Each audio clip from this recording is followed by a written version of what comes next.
कई साल पहले एक पुरानी किंवदंती थी कि एक घने और अंधेरे जंगल के बीच एक ऐसी घाटी में जहां सूरज की रोशनी कभी नहीं पहुंचती थी, वहां एक प्राचीन मंदिर छिपा हुआ था।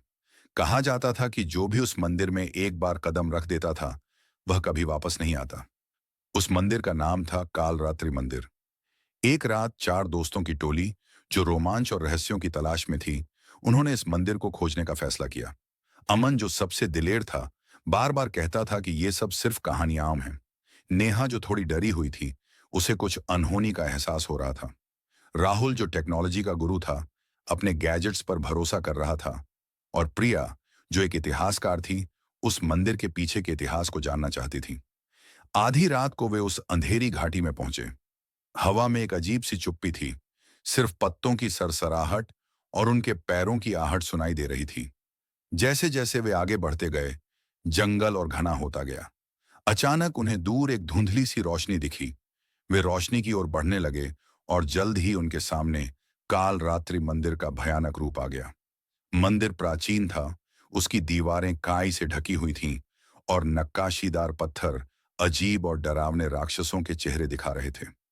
मंदिर के प्रवेश द्वार पर एक विशालकाय पत्थर का दरवाजा था, जिस पर एक अजीब सी आकृति बनी हुई थी। मंदिर के अंदर घना अंधेरा था।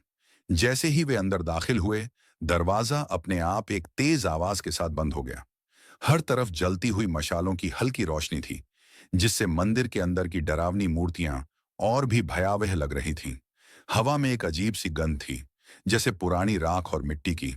दीवारों पर कुछ अजीबो गरीब चित्र बने हुए थे, जो किसी प्राचीन अनुष्ठान का हिस्सा लग रहे थे। अचानक अमन को लगा कि कोई उसके पीछे खड्डा है, लेकिन जब वह मुड़ा तो कोई नहीं था। अचानक मंदिर के गहरे कोने से एक ठंडी मीठी आवाज सुनाई दी। आवाज इतनी धीमी थी कि मानो किसी हवा के झोंके की तरह कानों में घुस रही हो, लेकिन इतनी स्पष्ट कि हर शब्द समझ आ रहा था। स्वागत है तुम सभी को इस काल रात्रि के दरबार में। दोस्तों के रोंगटे खड़े हो गए। राहुल ने अपना टॉर्च जलाया, लेकिन उसकी रोशनी भी उस अंधेरे में खो गई। नेहा ने अमन का हाथ कसकर पकड़ डीडीएच लिया। प्रिया ने अपनी पुरानी किताब खोली, जिसमें मंदिर के बारे में कुछ लिखा था, लेकिन उसके पन्ने अचानक खाली दिखने लगे।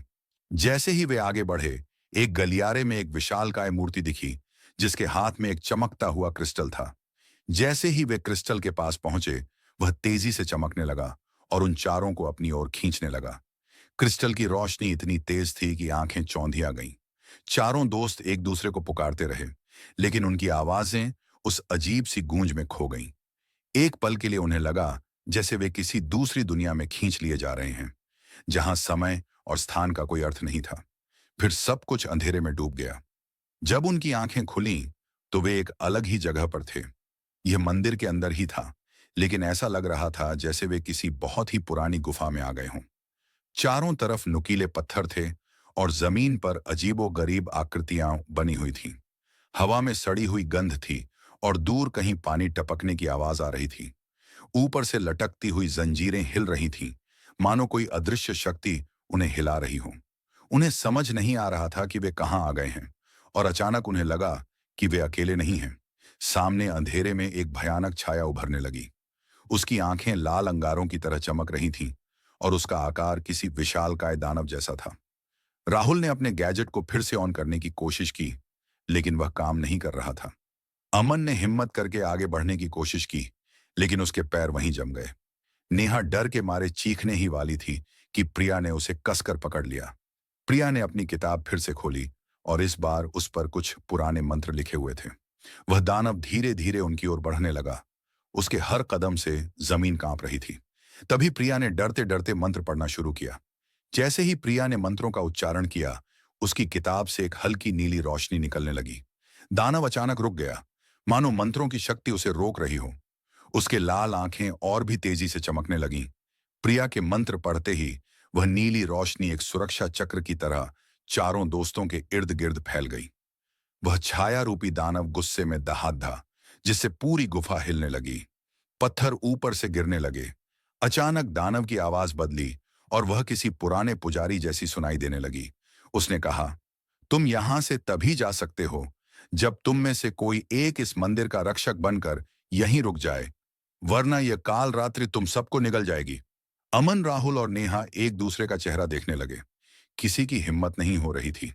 तभी प्रिया ने गौर किया कि वह दानव दरअसल एक भ्रम था, जिसे वह चमकता हुआ क्रिस्टल कंट्रोल कर रहा था।